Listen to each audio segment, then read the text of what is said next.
Spock's Star Trek TNG appearance was dark, flat, who cares, says executive producer.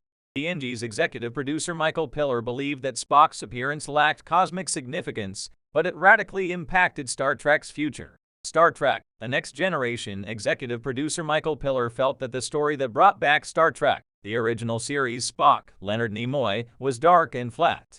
The two-part TNG story unification saw Captain Jean-Luc Picard, Patrick Stewart, sent on a covert mission to Romulus to investigate Spock's apparent defection to the Romulan Star Empire. TNG's unification aired a month before Star Trek VI, The Undiscovered Country hit theaters, and therefore helped to tease the final movie for the TOS crew. In the book The 50-Year Mission, The Next 25 Years, From the Next Generation to J.J. Abrams, executive producers Rick Berman and Michael Piller reflected upon the writing of Spock's Star Trek: The Next Generation episode. Michael Piller, who wrote the teleplay for Unification 2, was particularly harsh on the episode, believing that he and Berman failed to rise to the historic occasion. Read his quote below. TNG's Spock episode set up his future Star Trek appearances. Despite Michael Piller's misgivings about his script for Spock's appearance in Star Trek: The Next Generation, it would prove to be hugely influential. By establishing Spock's quest to reunify the Vulcans and Romulans, unification would become a hugely important element of post-2000s Star Trek.